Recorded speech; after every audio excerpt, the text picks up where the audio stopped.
Pandas. It looks good. I don't know. We tried.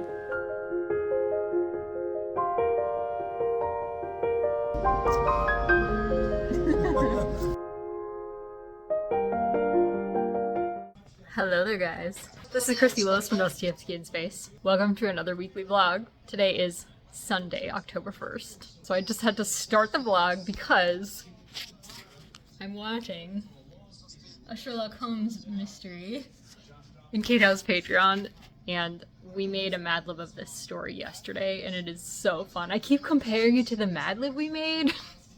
There are so many funny things. So that's been fun. But I also made pork belly, and I'm eating it with lettuce.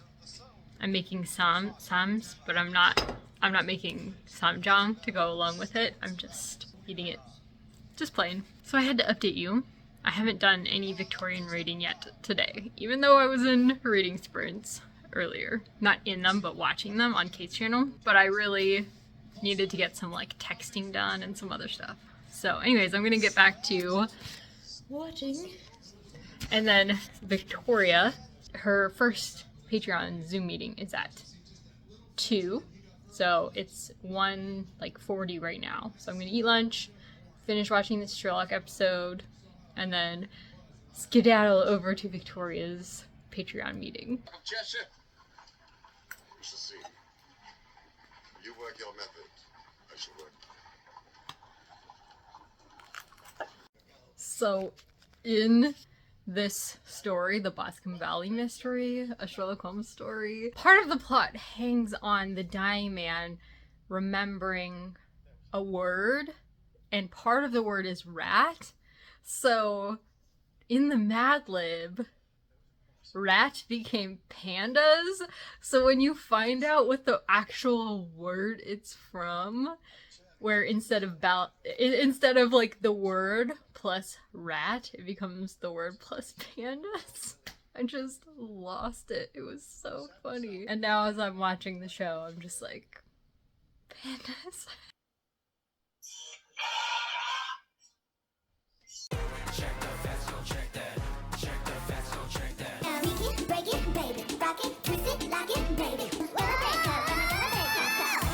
Hello there, guys. It is now October 2nd, and I've read a little bit more of Pillars of the House by Charlotte Murray Young, and I am really enjoying it so far, but I'm still only like 6 or 7% into it, so I have quite a ways to go with that. However, I finished Tress of the Emerald Sea last night, so I need to take a break from fiction and head back into nonfiction, which I'm excited about because I have lots of nonfiction picked out for Victober. So first of all, I have the London Labour and the London Poor, by Henry Mayhew, which is it's like a collection of journalism. This is actually on Project Gutenberg, so I'm reading the free version here, and then I have the audiobook on Hoopla through my library to help me maybe get through it a little quicker,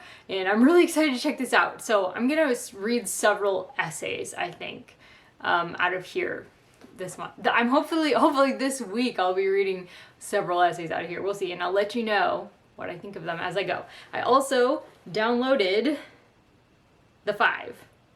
I forget who the author is. Hallie Rubenhold. Yes, so this is about the victims of Jack the Ripper, and it focuses on them rather than on Jack the Ripper, which we love to hear.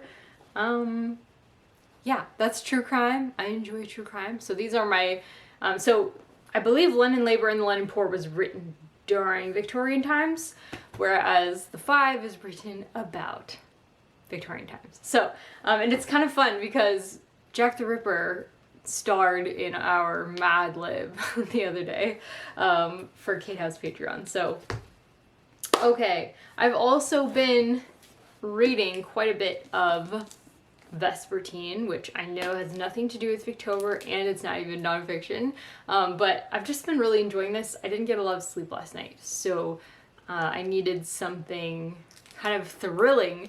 And I actually started this last week, so I'm just continuing listening to it today. It's something that's really easy to listen to, and I just love all of the different spirits in it and how they're described. It's like super spooky, really perfect for this time of year. And basically, she's a nun who wields the power of sacred objects. What are they called? I forget. Yeah. She has like sacred objects tied to saints of the past, and they have power over the spirits, basically. So, yeah, it's super, super fun. And she has a tragic past that we're really starting to learn about with these spirits. And so she has an ability to, she can hear them and feel them in a way that most people can't. And in one case, she is using one of them in a way that people do not understand, and she doesn't even understand. So I'm interested to see where we go with this. I think it's a standalone, so it should wrap up really nicely. I'm loving that so much. It's so good. Okay, and then that's mainly what I have going on for this week. So I also really need to, though, read The Death of Ivan Ilyich? No. One Day in the Life of Ivan Denisovich. Sorry. The names. So this is for my book club. So if you're interested in joining us, actually by the time you're seeing this, the book club might have already happened. But regardless, we're reading this for the book club this month. And yeah, it's really short, but I'm having trouble focusing on it. And I've been trying for several nights now to sit down and read it. And it's not that it's not interesting. It is like really interesting. I wish that I could focus on it, but I'm just really struggling to focus on it. So, I don't know, I'm going to try to replace my morning reading with One Day in the Life of Ivan Denisovich so that I can try and knock some of it out. And, oh yeah, and I wanted to mention, I got contacts. Woo! So what I'm filming for my library job, my glasses no longer will reflect, and then it was annoying because people could see the green screen behind me whenever my glasses were like glinting. So I'm hoping to film a library video today, even though I'm not feeling my best. If you guys could pray for me, that would mean a lot. I'm really struggling a little bit. But mainly on the up and up, it's like hard. It's hard. We're struggling, but we're making progress very slowly. So, and I tried the wet hair look today. I don't know how successful that was. I don't know. We tried. I forgot, I also really want to finish Traffic this week. Finally. It's been like a long time, but I'm almost done with it. Once I do that, I can go back to reading Pillars of the House. Nice. Here's lunch for Mom and I. We're gonna wrap the pork belly up in lettuce wraps. It's so good. We decided to get some kimchi out as well to put it on the lettuce wraps. Get a paper towel. All right. Okay, so this is how a sam is made. I don't have samjang, but samjang is really good. I know I'm pronouncing that Americanese way. That is not how it's pronounced in Korean. But some things that you learn before you actually learn another language, if you're pronouncing like the Romanized version with the English letters, like for the longest time I kept calling, what was it? Oh yeah, you want some too? Yeah. All right. You can tell me how much you want. A bit. Okay. Yeah, that's probably Is that enough? Yeah. Okay. All right. We'll try one. So then, oh, I should have got you some chopsticks too. I'll grab you some. So then you just go pick one and plop it on there. Okay. And then you're supposed to eat it all at once. Oh, really? But Well, that's what they do in bite, Korea. huh? But we don't have to do it that way. We have small mouths here. Maybe I'll do a little small. Okay, so you just eat one big bite, huh? Yep. That's how they do it in Korea. So I wrap it into our little bundles? Yes. It's called a sam. Well, thank you, Lord. Sam. Yes. Thank you, Lord. All right, you want to show the camera yours too? Hello, there's mine. Yeah. It looks good. You ready? Mine's peeking out. There it is. Yes. There, it's in there. All right. Okay, here we go. Ready? One big bite.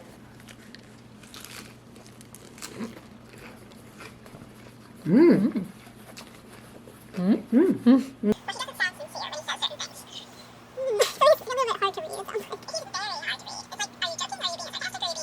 there, guys. It is now October 3rd. It is the afternoon. I just got back from my walk. I've been voxing Tiffany and talking to my dad and just having a great time today. So I am making a yellow chicken coconut curry, an Indian curry. So chicken korma is what it's called. And so I thought I would just talk to you while I'm doing that, even though it's a bit of a hunching situation. Maybe I can like push you back a little bit. But actually now I have to go get the cumin. So there's lots of spices involved.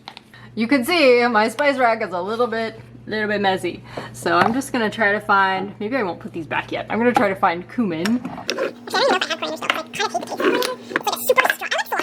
Got it. I think I have some coriander because we just bought this thing from Costco. That has a bunch of spices in it, and we're trying to use these up so I can get back to my coriander.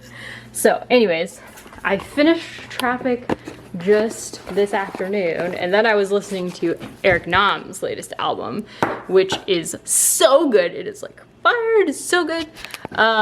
So Eric Nam is actually, he's from Georgia, woo! And he went to Korea to get his start because he's Korean, but he's actually also American. So he sings mostly in English. So I wouldn't even call it K-pop, even though it is pop and he is Korean and he did get his start in Korea. It's definitely like, it's so thoughtful. He's like so introspective. So Tiffany told me, you have to listen to his new album, you're gonna love it. And she was right, I do love it. So anyways, I've been listening to that today. Highly recommend his new album. It's called House on a Hill. You can listen to it on YouTube or on Spotify or whatever. And if you're interested in Korean music, but you don't really like listening because of the language barrier, Eric Nam could be like a great place to start. If you're interested in pop, that's, yeah. Anyways, so it's really fabulous. He's talking about how what he thought would make him happy didn't make him happy, and he's like, what if I missed the whole point? What if my happiness isn't what I thought it was? You know, it was just like, oh, it's so good, it's so good. Anyways, as far as Traffic, that also was so good, and I definitely recommend it if you're interested in hearing about like the early days of internet journalism, because the author was there. He was at all the big name companies and working, and not at all of them, but he was involved with all of them, and he knows like the big names, Jonah Peretti and other people, Ariana Huffington, and yeah, it was really, really interesting. And he's definitely like liberal, but I feel like he was criticizing himself and his liberal coworkers quite a lot for like blind spots and things like that they had. So yeah, it was really interesting. I really enjoyed it. And I started reading London Labour and the London Poor by Matthew Mayhew. And that is really fascinating because he like is considered, some of what he's saying, he's considered to be influential among Christian socialists. So I can see why Tony recommended him to me. And he was also like really influential on Dickens apparently, and other writers of the time. So I'm really excited to be reading what they were reading and kind of the thoughts that they had in their head going on about so he apparently he's known for writing really sensitively about people who were trying to like sell things on the street. It's really trying to represent, it's journalism about people who were less wealthy and like the kinds of things they were selling and the lifestyles that they were living. So it was interesting though, because he started it off by, he's quoting from a pre-Darwinian writer book. What's it called? It's A Natural History of Man. And which is attempting to categorize men into all known races of the world by their head shape and their jaw.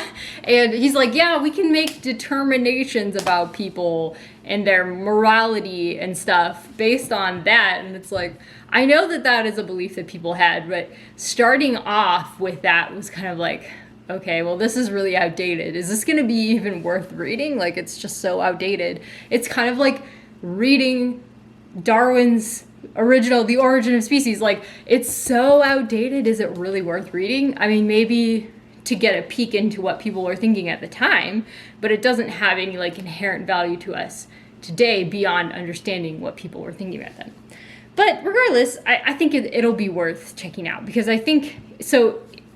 I think once I got past that, it'll be interesting to see his like his representation of the lower castes of society, basically, in England. That's the wrong word. I'm not saying this very well, but yeah, including social outcasts and nomads.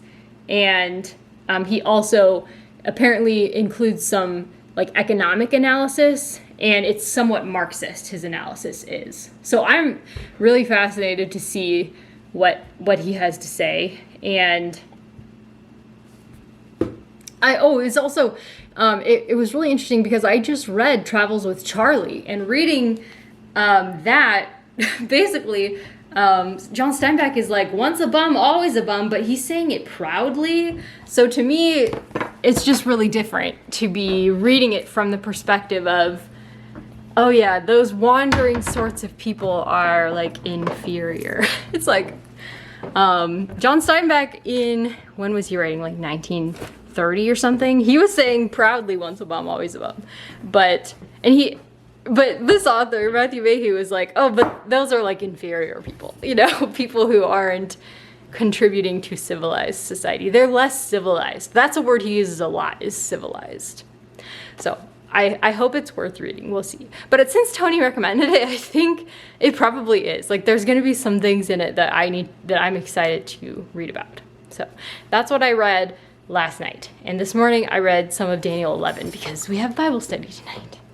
So yeah, and I've been planning some really exciting things for 2024 as well today.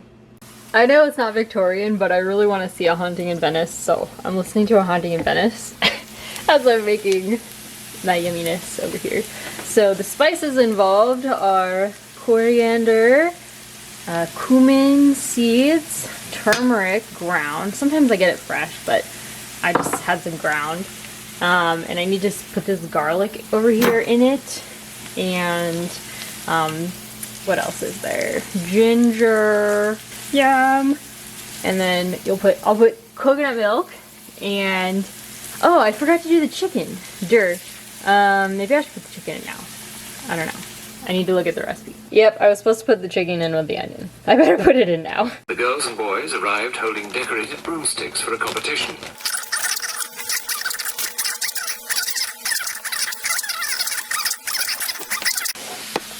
My mom was up here the other day, yesterday, and today's Tuesday, so she was here Monday. Sorry, the lighting is terrible.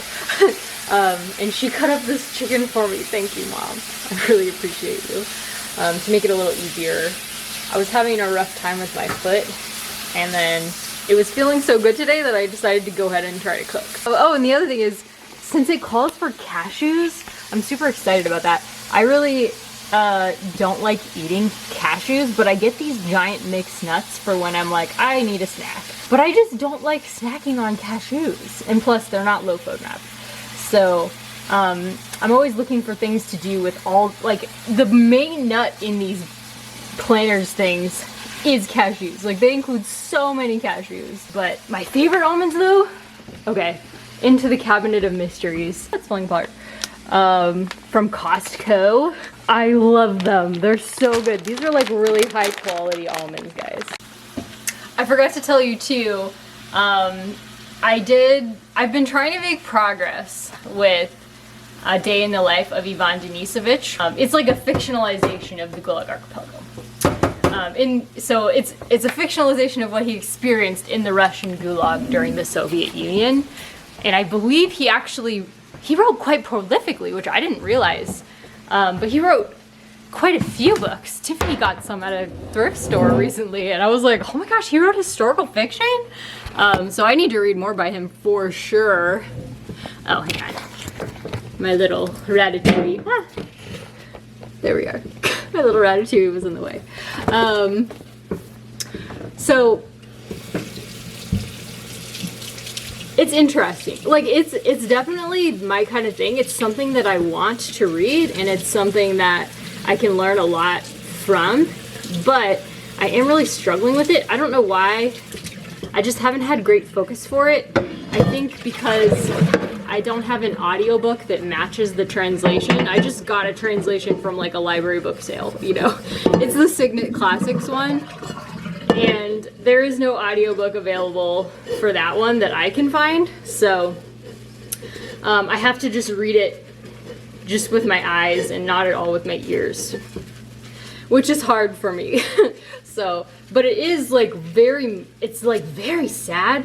Like, the person he's describing, I think, might be older than he was. So his character, Ivan Denisovich, I think might be like an older character than Aleksandr Solzhenitsyn was when he was in the Gulag, because he's like an old man just basically trying to survive, and he tries to like run errands for people to try to survive.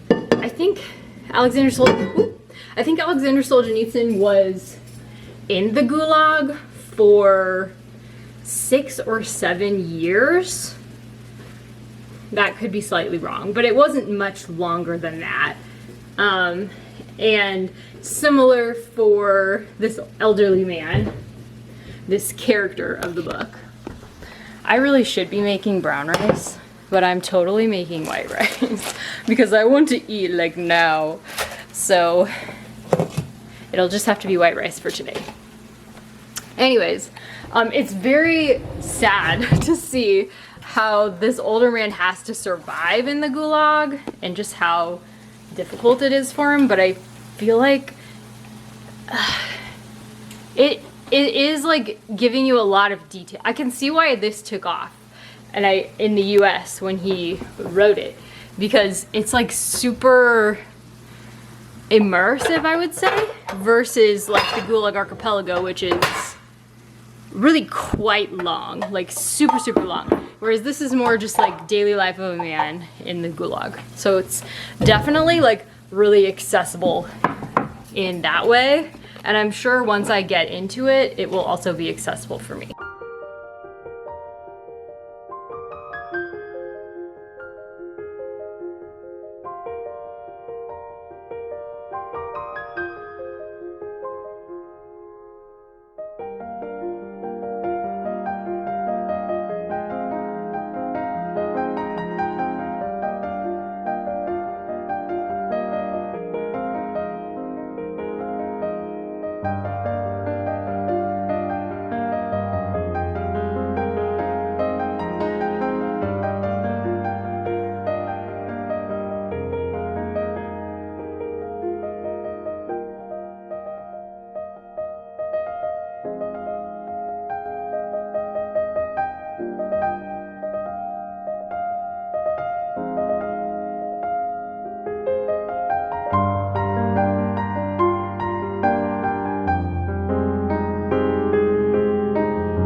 I who talk to you. I too started in the police force in my...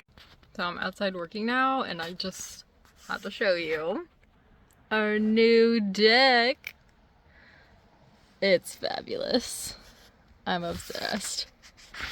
I love working out on the deck. I've got my little work table and my super comfy, I forget what it's called. It's like Titan chair or something. I don't know.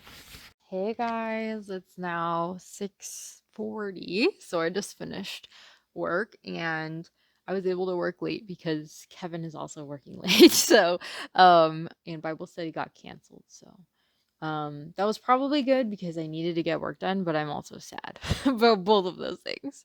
So, I'm just I've been listening to Hallowe'en Party, I guess. I'm probably like, I don't know, 15 or 20% into it, and I'm really enjoying it. It is like a weirdly repetitive, it seems like certain people keep saying the same things, like parents aren't taking care of their kids these days and stuff like that.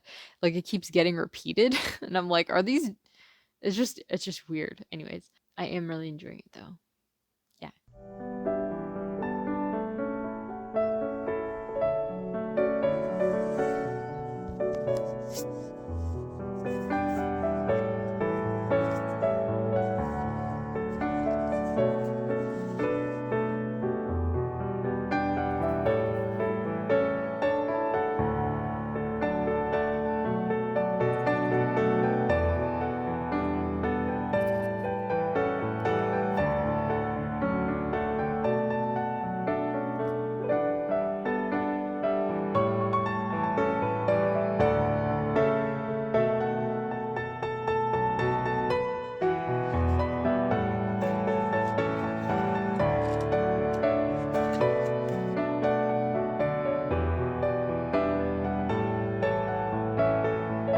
And the bread also which I will give for the life of the world is my flesh. Then the Jews began to argue with one another, saying, Hi, it's now Wednesday, October 4th, and I was just getting ready. I read a little bit more of the one day in the life of Ivan Denisovich this morning when I rolled over in bed and read it along with some Bible study, and I was listening to John while I was getting ready. So it's been a really lovely morning, and I'm about to start work for about a half an hour, and then I'm gonna go meet Kevin, hopefully for lunch. We'll see if he can get away. But I need to take my weekly trip into town. According to my physical therapist, that is a good plan, to take a weekly trip into town and just get my body used to driving. So we'll see how that goes. I'm a little anxious about it, but I'm just trying to relax and be like, it's okay. I just wanted to say Hallowe'en Party, or A Haunting in Venice, I think is what the movie is called. Hallowe'en Party by Agatha Christie is about a Halloween party where a girl is murdered and she's like 13. And some of the discussion of the girl is a little bit uncomfortable, like because she's well developed for a 13-year-old.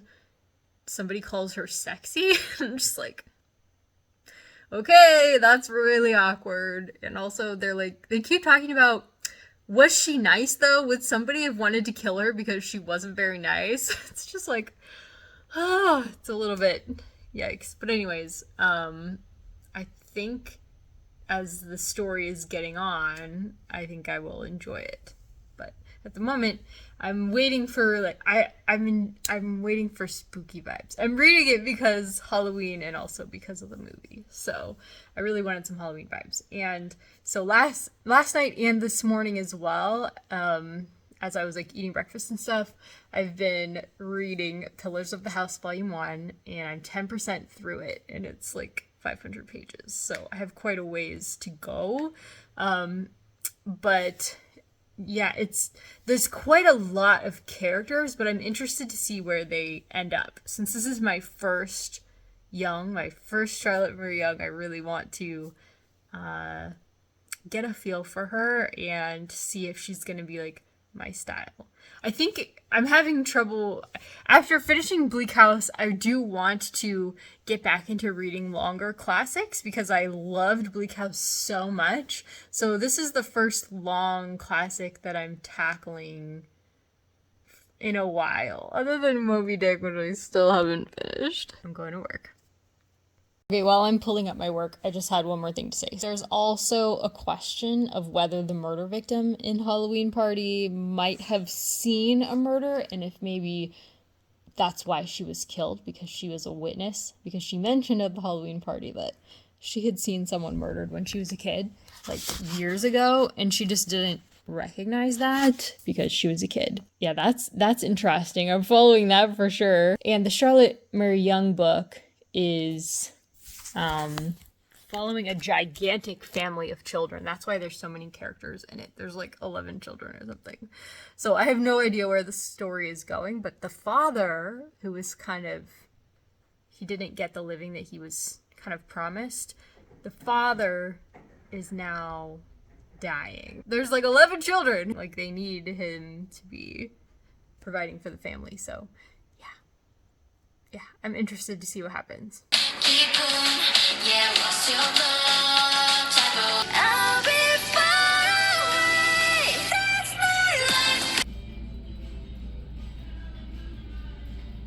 We are just finishing up with physical therapy. We had it on Thursday night this week.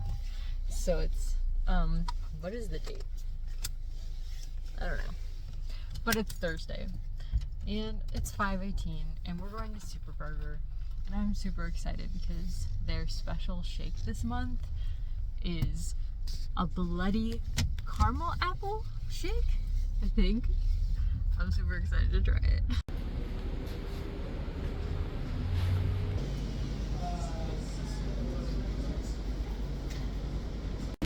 Yep. Philly cheesesteak. I don't know if I've ever ordered a Philly cheesesteak before. I'm excited to try it.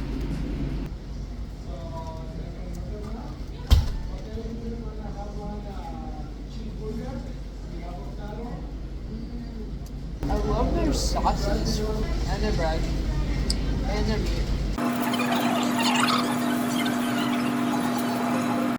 Bloody caramel apple shake.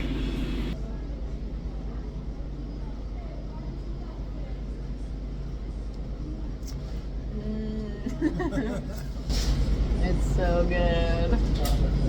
Oh, it tastes like those caramel apple like suckers, you know? You like those? I love them. It tastes like Apple Hill. Hi, it's now 8:03 and we just got home.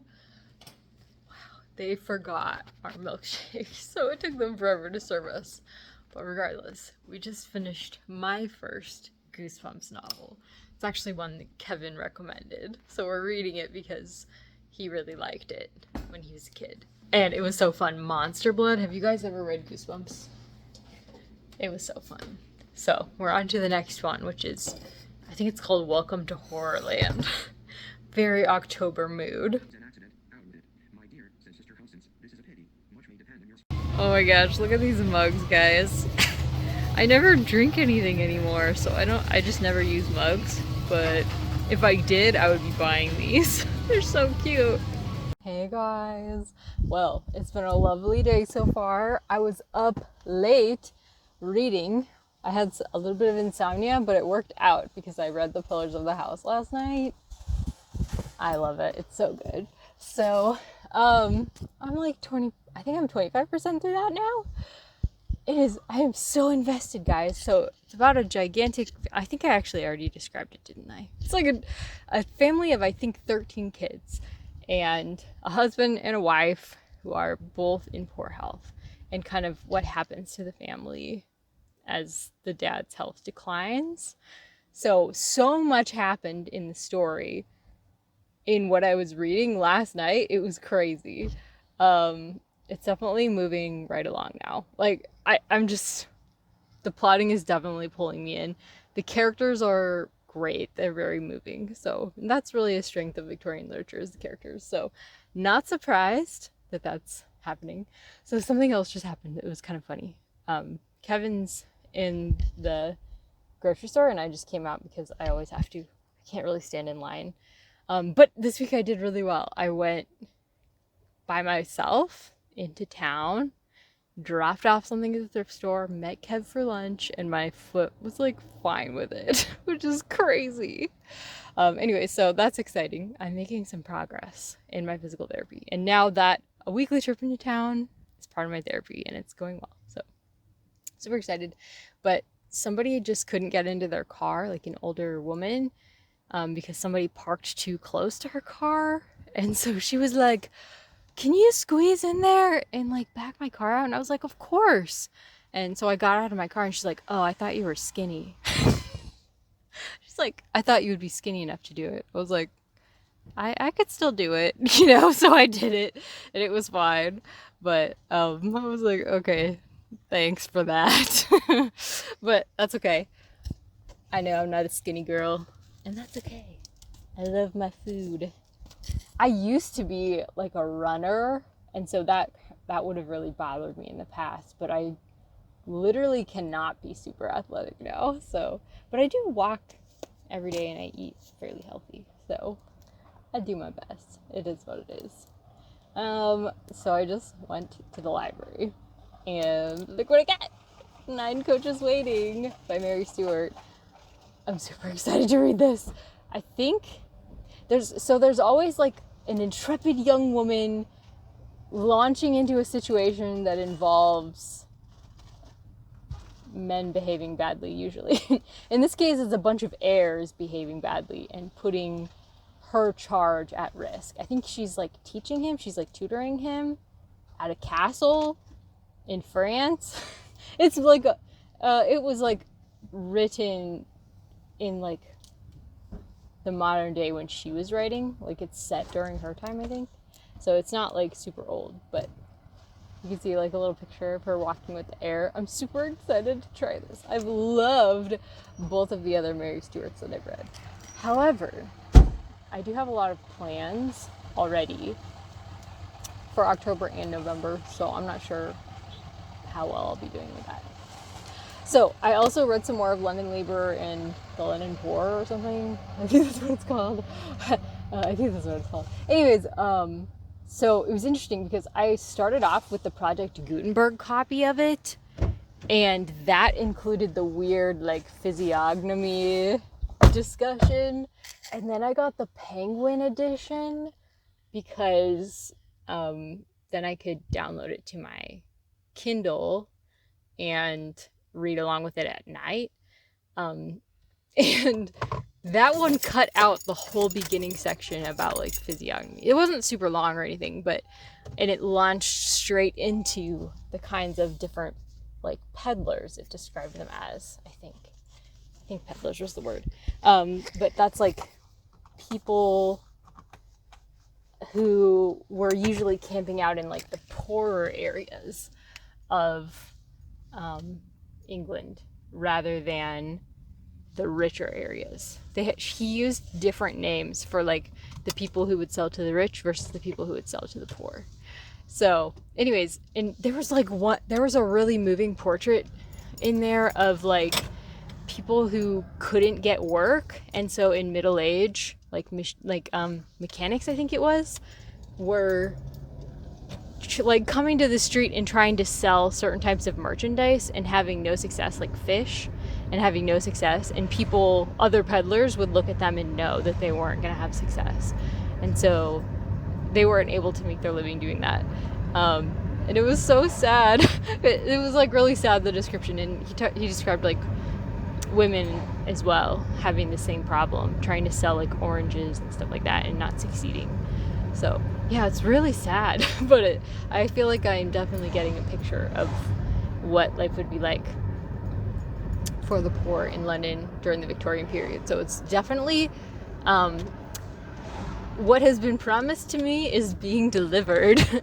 So tonight we have reading sprints on Jenny's channel, Victober reading sprints. And I'm so looking forward to that because I've been in a reading mood all day, but I haven't gotten a chance to read because I was making my shopping list so that we could shop and doing my exercises. And we were watching The Amazing Race because we love The Amazing Race. And I was eating food. So yeah, it was a busy morning. It's now like 2:30, and so around 4 we're gonna have reading sprints on Jenny's channel. Super excited to get back to the Pillars of the House. I'm gonna try to get to 30% during reading sprints.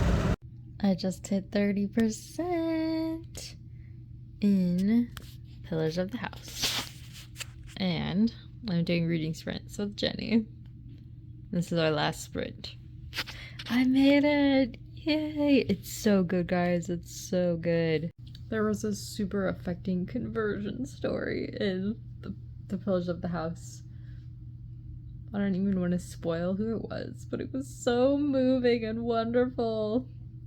I finally started highlighting some quotes.